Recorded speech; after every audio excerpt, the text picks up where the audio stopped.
Greetings and bienvenue, Midnight Crew. Thank you for returning to this broadcast, and welcome to new viewers joining us for the first time. If you like a video, then feel free to subscribe. Some viewers may find the following video disturbing. Viewer discretion is advised. Urban legends, ghost stories, spooky locations, bizarre and horrific true crimes, and generally creepy shit from your local area. I only moved here recently, but Anglesey is pretty creepy for a place with a lot of tourism. The towns are okay, but there's a lot of old architecture in the forests with some shit, like the many stone circles you can find just all over the place. There's a creepy-ass church and graveyard on an island just across the Menai Strait. I'm staying in Bangor. That is spooky enough in the day, but I might go over and take some pictures at night, see if there's any activity, report back here. You know, if I don't wuss out on you guys, pick is related. It's the church. Yeah, it's small. Anyway, any weird shit in your area? Being born and raised in New Jersey, I have a special affinity for weird New Jersey and its books. When I was a kid, there was a story in the first book that caught my interest. On November 9th, 1971, a man named John List shot and killed his wife, followed by his 81-year-old mother, and then his 3 children as they returned from school. One of his sons did not die right away, so he repeatedly shot him directly in the heart. He then arranged his family's bodies in the house's ballroom on sleeping bags laid out like crosses, with their faces covered. His mother remained where she was killed, however, as she was too heavy to move, according to List. Prior to the murders, List had written his family's co-workers and acquaintances explaining away their absences. He kept the house lit. Locals didn't question the lack of activity, because the List family had a tendency to be more introverted. The bodies were discovered just short of a month later by List's daughter's drama teacher, who found the bodies in the ballroom with church music playing over the house intercom. It's a case that's haunted me since I was little. It's probably the reason I became so hooked on weird New Jersey and the paranormal, and subsequently found myself here on /x/. Shit, why'd he do it? If I recall correctly, it was because he was convinced they were out of control and all going to hell or some shit like that. I used to live near a decent-sized patch of woods when I was younger. For years, the patch of land was owned by some family in Florida. Anyway, the adults in the neighborhood wouldn't let children go into the woods. Not that there were more than 2 of us at the time. My neighborhood was pretty much just people in their retirement. Because of all the random bullshit in the woods, such as rusty metal pieces from some farm equipment or whatever. Anyway, around when I was 10 or so, I took 2 close friends into the woods with me when we finally decided to explore the place. Until this point, I've only been in as far as the massive hill about 50 feet in. Before the hill, there was a ravine about 10 feet deep that was held together by some sort of large, rusty metal tube. We went past this and climbed up the hill. Getting to the top was a chore for us at the time, but the view was great. We slid down it and just wandered on a bit until we stumbled upon a weird clearing. In the clearing, we see a bunch of Amish, 1800s-looking folks around a small house. They were talking in the distance, but we couldn't quite understand them. Then, some older woman noticed us and walked towards us, asking if we'd like some pie or to come inside their hut. We declined and continued to explore. Eventually, we ended up on the side of town that none of us were familiar with.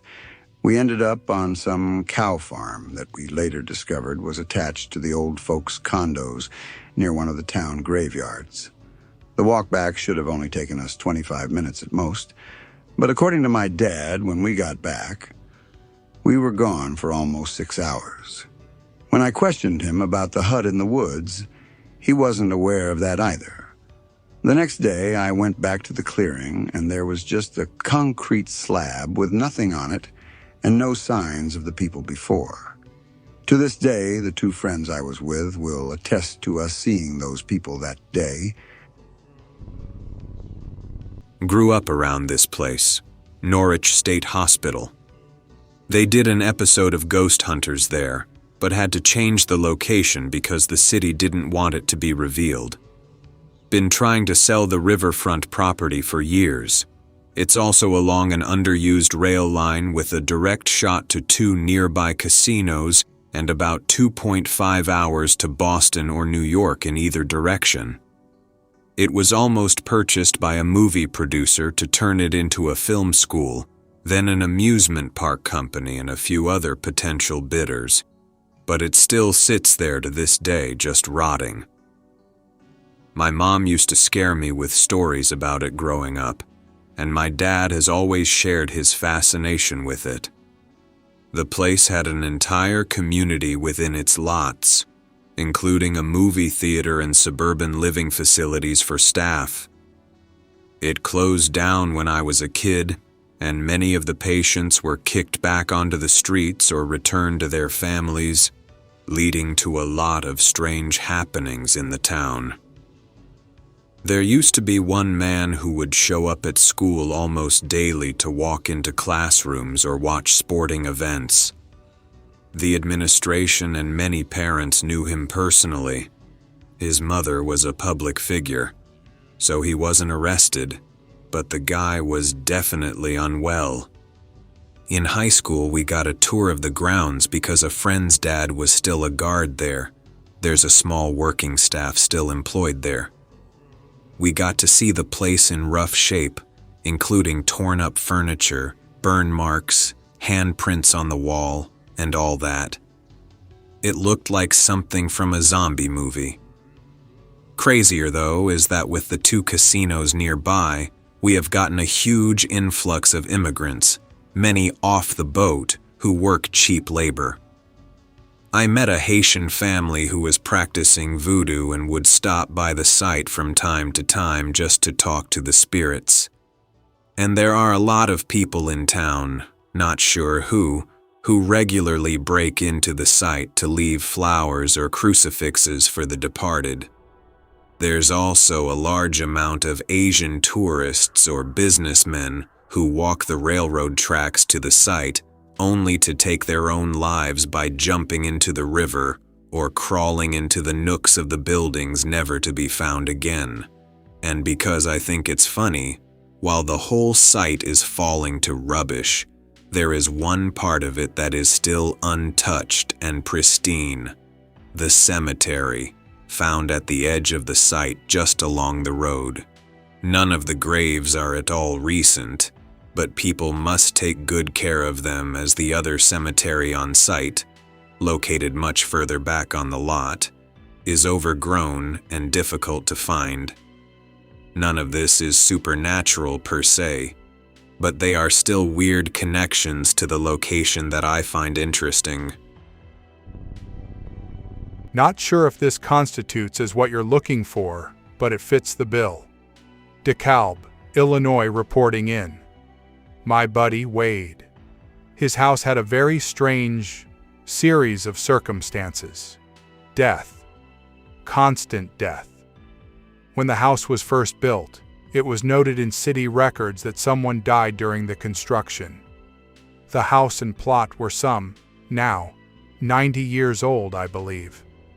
The first family to move in had multiple miscarriages. The next family, one of the kids, died of exposure to black mold.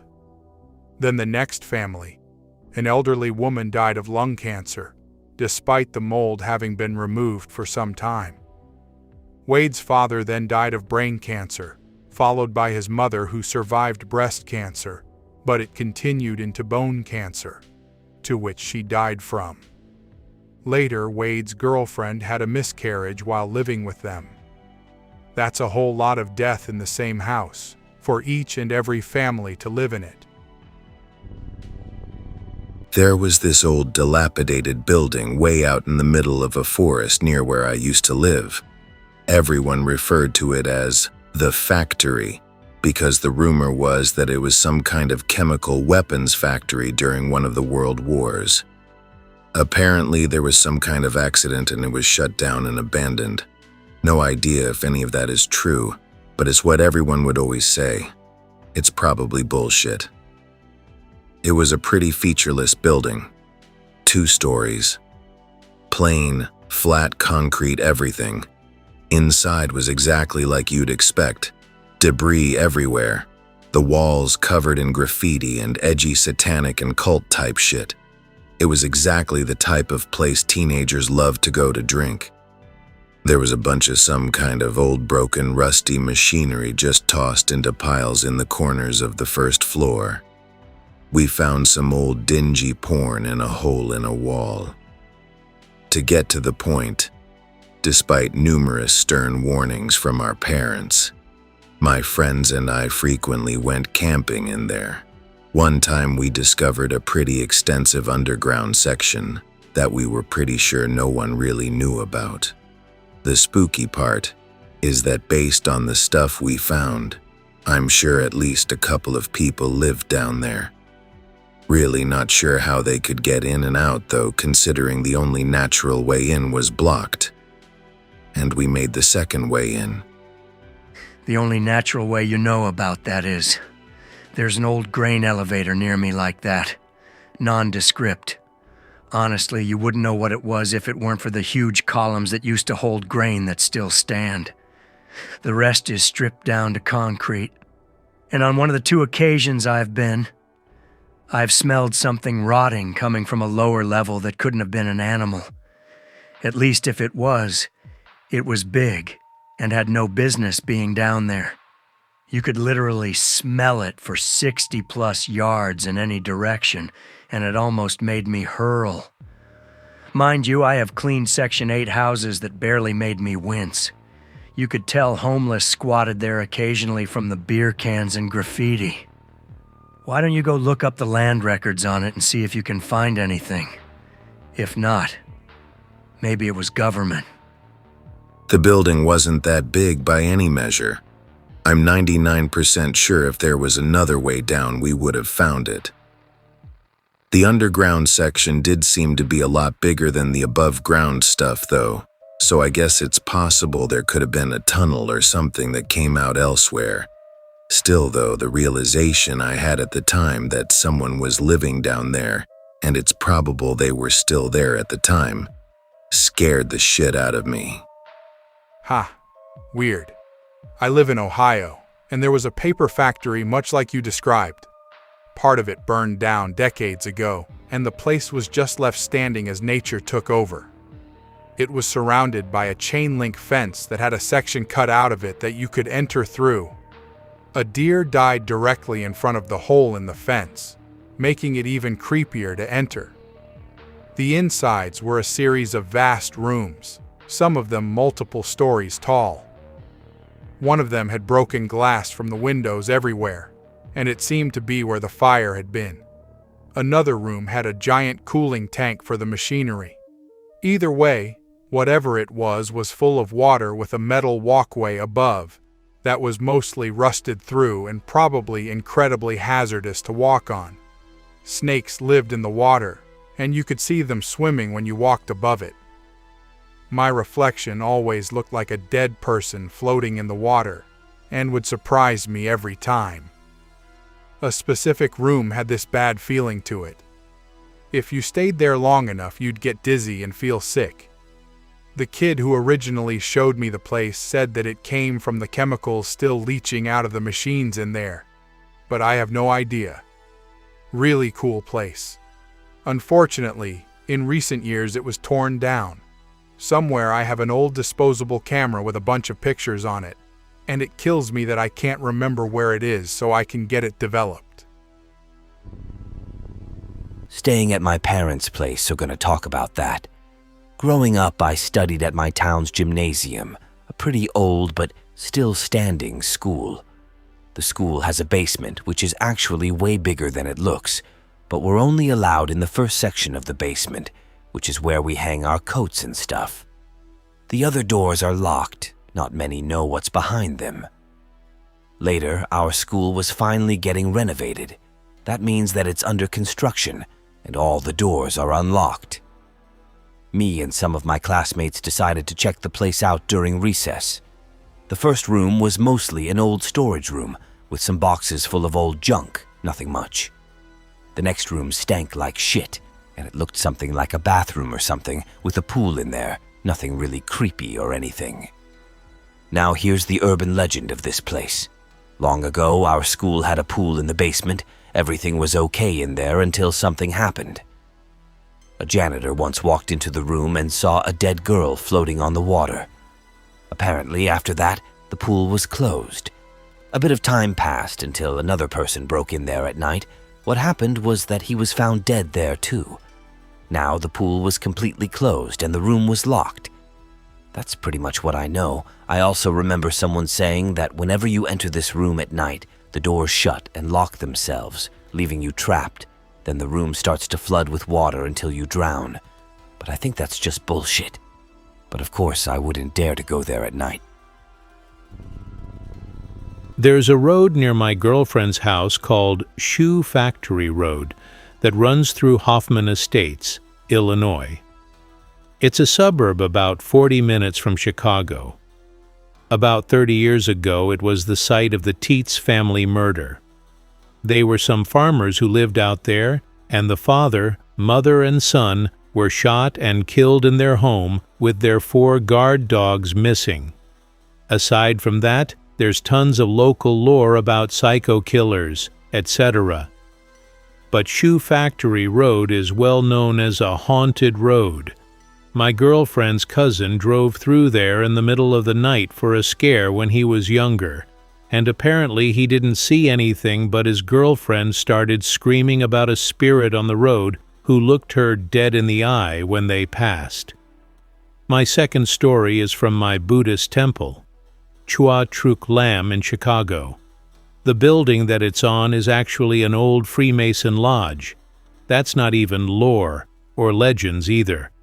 When we moved in from our old temple, we literally found boxes of old Freemason documents, and the window shutters on the front of the building have the classic Masonic square and compass.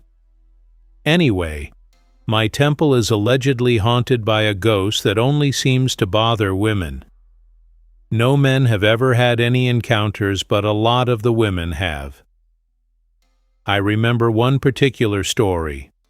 One of the women laid down for a nap in one of the monks' rooms, and someone pulled the sheets off of her and pinched her toes. She looked to see if it was one of the kids who visited the temple, but no one was there. Tapping on the shoulder and things of that nature are common as well. Oh, and I have another story to add. I went to the University of Missouri, and one known haunt was Welch Hall. Welch Hall used to be a military academy, but sometime in the 1900s it was bought by the Sigma Alpha Epsilon fraternity and has been their frat house ever since. Now, supposedly, Welch Hall used to also be a Civil War hospital, and the basement was a morgue and crematorium. Apparently in the 40s, Sigma Alpha Epsilon decided that they would lock the pledge class in the basement overnight as part of their initiation and hazing.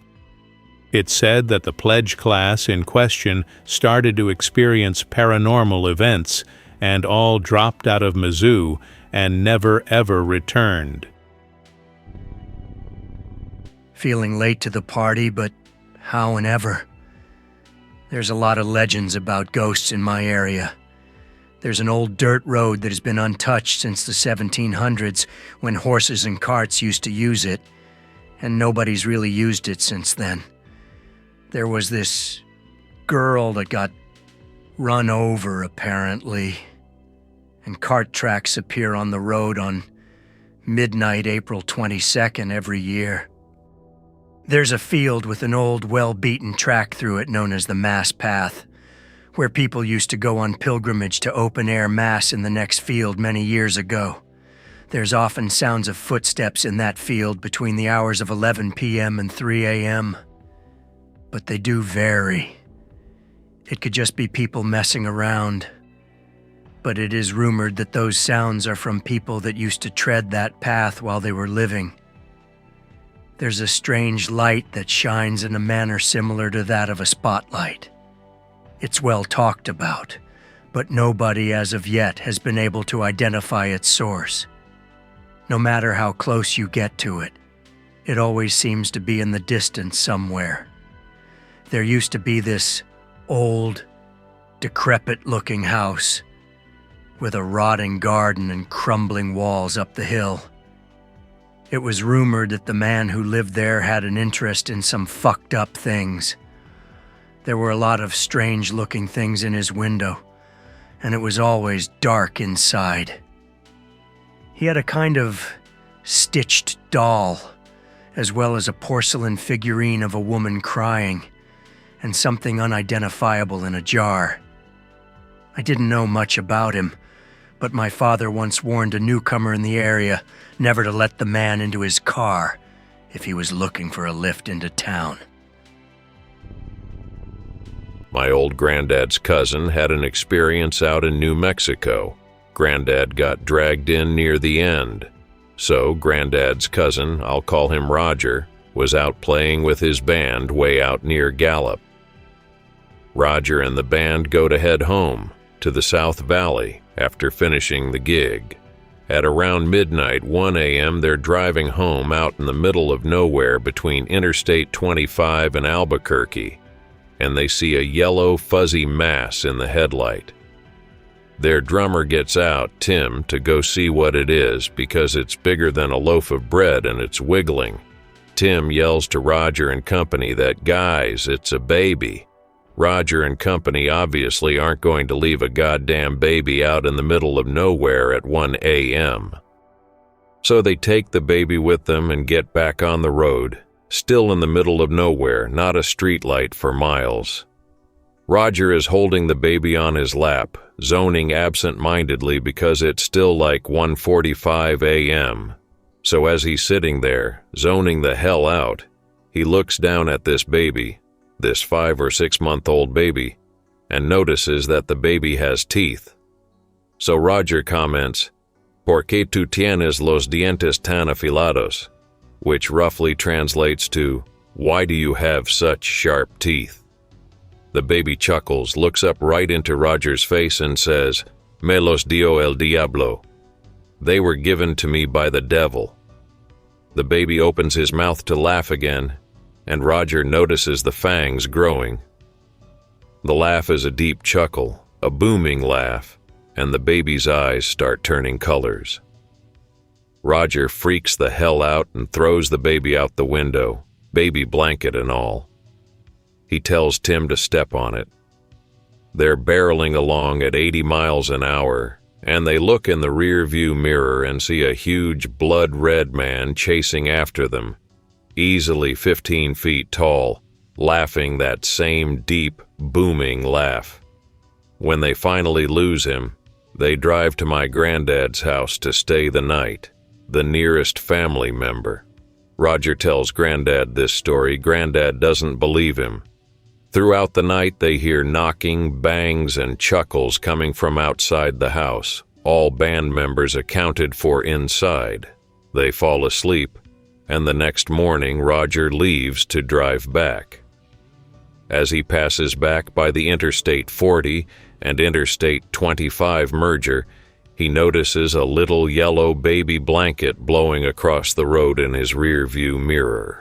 Not sure about the truth in it, but it's a family story, and Granddad swears up and down to this day he isn't lying. As well as living in a 150-year-old pub that has had its fair share of spooks down the years, got a few stories. I also live down the road from this old theatre, built on the site of an old church that is said to be haunted. From a local ghost website, I found this description of the ghosties that live there. The first is said to be of a conscience-stricken monk who is said to wander the lower areas of the auditorium. Legend has it that he also haunts the 3 Lamps pub which backs onto the theatre. The next two are an old forgotten actor who is said to haunt the area by the stage door, and there is also speculation of a ballet dancer who is said to have hung herself in the dressing room. The theatre was exorcised in 1969, but has seemed to have had no effect, as in the 1970s, the actor and dancer are said to have appeared in front of a whole cast who were on stage and saw the pair standing at the back of one of the boxes watching the performance. Around here in the 1960s, this woman was found dead inside a brick stove in about 1 meter depth. Her husband was the one who built the oven, so obviously he was the one who put her there, but nobody was trialed for the murder. The police suspected she was alive when she was buried underneath the oven. The body had been there for about 10 years, but it didn't bother him, and he still lived in that house. You can still visit the house because it's abandoned. It is in a very bad condition, though. The oven is still there, and it is almost in the same condition as it was when the police tore it down. The picture is from a police report. There is a large, deep, cold lake near my city in the mountains. A few years ago, a truck fell in after the driver lost control.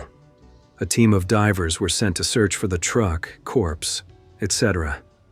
A few minutes later, they got back on the surface, scared shitless, saying they never saw fishes bigger in their lives. In the same lake, there is an underwater cave, and sometimes it can be seen when the water level drops. Anyway, in that cave, there is a seriously huge monster. The people around say it looks like a snake with tentacles around its mouth, kind of like a squid with a snake body. Some guys, one of them my dad's friend, went into that cave when the water was low. They ran out when they saw a pair of long tentacles thick as a man's leg. They never went further to see how long these tentacles were or where they came from. Some people say they were just some thick cables. Anyway, that whole lake is scary as hell. This pub in Abergavenny, Monmouthshire, on the edge of the country, is just up the road about 5 miles. Had a drink in there once. Nice, but still got a bit of an atmosphere to it. The Skirrid Mountain Inn is one of the oldest pubs in Wales, with a history dating back over 900 years. Legend has it that the inn was used as a rallying point for local supporters of the Welsh Revolt against the rule of Henry IV, the uprising being led by Owain Glyndwr. In the early 15th century, he is said to have personally rallied his troops in the cobbled courtyard before raiding nearby settlements sympathetic to the English. It is believed that the first floor of the inn was once used as a court of law, and over a period of a great many years, as many as 180 prisoners were adjudged guilty of crimes serious enough to warrant the sentence of death by hanging, a sentence that was carried out at the inn itself, the last case of capital punishment, purportedly taking place sometime prior to the death of Oliver Cromwell. It also claims to be the home of several ghosts or spirits, as well as the scene of numerous supernatural occurrences or paranormal activities. Indeed, the reputation of the inn is such that it has merited the attendance of a number of paranormal investigators over the years, including the Midlands Ghost Hunt Company, Eerie Evenings, who have gone on record in the past to say that it is one of the most paranormally active venues they have ever investigated. I'm on the Illinois-Indiana border, not far from an old hotel called Mudlavia. I have heard stories that it also used to be a mental hospital, but I'm not sure if that's accurate. Anyway, I was on a paintball team in high school, and we were going to do a tournament there. A group of guys went about a week prior to the event just to check out the location. At one point, they hopped out a window onto a roof. It was about a 3 to 4 foot drop from window to roof. The first 2 guys went, but the third one wouldn't. Said he had a really bad feeling and didn't want to drop down even though it wasn't that far. He got pushed out the window, landing on his chest. They were the only people there. They could have been bullshitting, but the guy that got pushed refused to do the tournament with us. An hour away from me, the Devil's Tramping Ground in North Carolina. It's named so because when the locals asked the Indians why there was this big honking circle of shit, where nothing but a few strands of grass grew and scorched earth, their answer was, that's where the man walks when he wants to plot the death of all mankind who looks like you. So they named it that. Most of it now is just kids who think it's cool to camp around and get drunk, and tourists who think it's funny. But the locals tend to give it a wide berth. A hunter comes into a bar. The hunter got lost near the crossing that the tramping ground is near. He started walking due north, which should have taken him to the road when he realized he was lost. He claims the woods felt devoid of life. He walks for 5 hours before finding his truck, which was parked almost directly southeast of where he was walking for 5 hours. It's not all that unusual, surprisingly. People get lost in what is essentially a clearly marked trail for impossibly long times. Then there is the old guy people will see that occasionally is walking towards the grounds before it suddenly becomes locked out and nobody can get to it. Went to see Devil's Hole in Jersey, Channel Islands, UK. Now, hole is slang in the UK for asshole. There's a shelter on the way covered in graffiti saying things like, if this is his hole, where's his bollocks, and other high satire. There's also a statue of Lucifer en route which had been vandalized. What the hole actually is an inlet from the sea in a cliff face.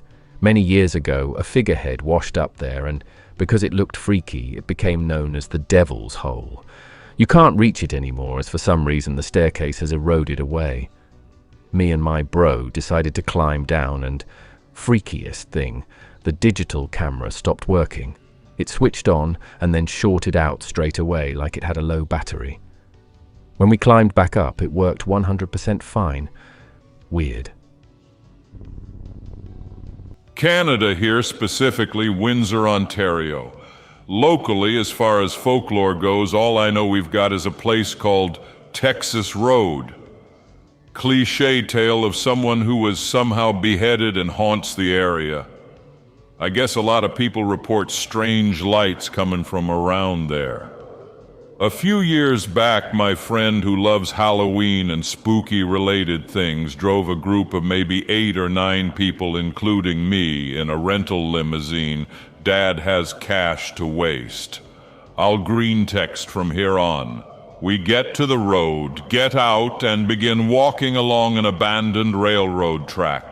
The area is very natural, woods about 50 feet away, only really acquainted with 3 people, so keeping my eye on them and talking, walking along with acquaintance number 1 and number 2. Friend number 1 suddenly starts getting sick, must have eaten a bad piece of the party pizza. After making sure number 1 is okay, I turn to number 2. Wait, what the fuck? Where'd number 2 go? It's October, and it's 9 p.m., so it's dark. See number 2 walking toward the black, lightless void of the woods. I was 16 at the time and really superstitious. Number 2 walking in a limp fashion, arms hanging. No one sees number 2 but me. Everyone else is out of visual range. Run after number 2 and bring them back. Their face is dead-eyed for a moment. Suddenly they start hyperventilating and crying, tears and everything. Starts talking nonsense, something about I was dreaming and being pulled over there. The group that went ahead come over and ask what's wrong. LOL, I don't know how to explain this to them, so I just bring her back to the limo and stay with her in there while the group continues to explore. Ask what happened, she just shakes her head. Maybe 10 minutes pass, the group returns to the limo. Number 1 doesn't look good. I've known number 1 since we were 11. I know she isn't someone who plays pranks. Same kind of dead-eyed stare, not blinking. Again, I'm a superstitious 16-year-old. I immediately think possession. Some people notice, think she's just got food poisoning. It's about an hour drive back into the city. She snaps in and out of the state she's in, says she feels sick, starts getting confused about time lengths. Eventually people start recording her because it's getting really creepy, so out of character for her. Number 2 is still pretty upset, is also superstitious. Video of number 1's behavior, warning annoying teenage voices. Looking at me.